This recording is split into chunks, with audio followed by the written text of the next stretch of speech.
Welcome to the Graphic Man Classroom, where we delve into the great graphics medium. This time I'd like to draw attention to Dr. Solar, the Man of the Atom. This series had some outstanding covers, but before we get into that, I must make a side-by-side comparison to The Incredible Hulk. By now you think I'm crazy because there's no comparison, right? And I'd agree with you, except there's just some nagging observations that must be made. First off, we notice that the Hulk precedes Dr. Solar by a few months. He hit the newsstands in May of 1962, and Dr. Solar wouldn't arrive until October of that year. In fact, the Hulk would have 3 issues on the stands before Dr. Solar shows up, but there are similarities. We notice that the Hulk starts off gray. Old Greenskin didn't become the green monster we all know and love until his second issue. I bring this up because we notice that Dr. Solar is also green. This in itself wouldn't be much of a big deal because various characters over the years have been associated with the color green. What makes Dr. Solar comparable to the Hulk is how he gets his superpowers. He gets them from radiation. To illustrate this, let's show an image from Dr. Solar number 2. Now, what does this remind you of? It looks like Dr. Banner has just tossed Rick Jones into a trench, but has unfortunately gotten caught in the gamma bomb explosion. Now, before Dr. Solar fans get mad at me, let me be clear. I do not think that Dr. Solar is a copy of the Hulk. I'm just pointing out similarities in both characters. Dr. Solar's exposure to radiation was not as dramatic as the image I'm showing you. This image comes later and shows that Dr. Solar can survive a blast like this because he's already superpowered. But you have to admit, these scenes certainly are similar. The other thing I've noticed is, if you took Dr. Banner plus the Hulk and combined them into one person, you'd end up with, well, yes, you guessed it, Dr. Solar, Man of the Atom. Once again, I want to make it clear, I'm not accusing Dr. Solar of copying the Hulk, as I do indeed think these are merely coincidences. But in 1962 and 1963, you had 2 characters from different comic publishers going around with green skin, and both were a direct result from being bombarded with radiation. And here's how they appeared on the comic book newsstands. The Hulk is on his way to being in 5 issues before Dr. Solar has his first 3 issues. And that's about the last you'll notice the Hulk, because by March of 1963, the Hulk's book is canceled, even though he also guest starred in the Fantastic Four. But by June, Dr. Solar is left standing all by himself, and he hasn't even got a superhero costume yet.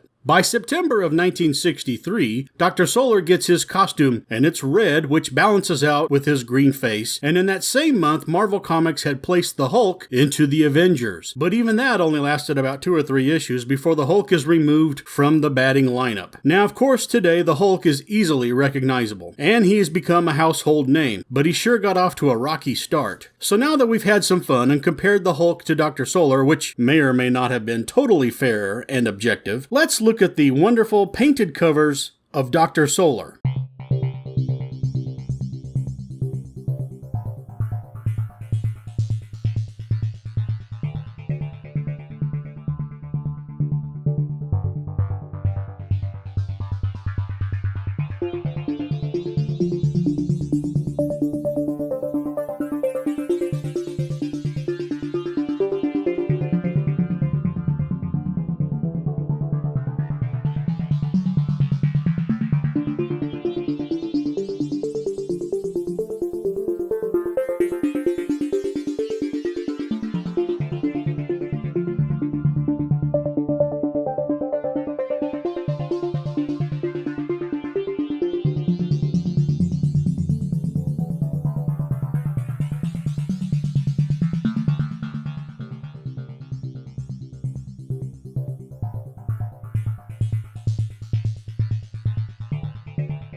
Now wait just a minute. You're not going to bore us to tears with this atrocious tribute to Dr. Solar covers without telling us about the great writing, stories, and plot lines, are you? Great Scott, it's...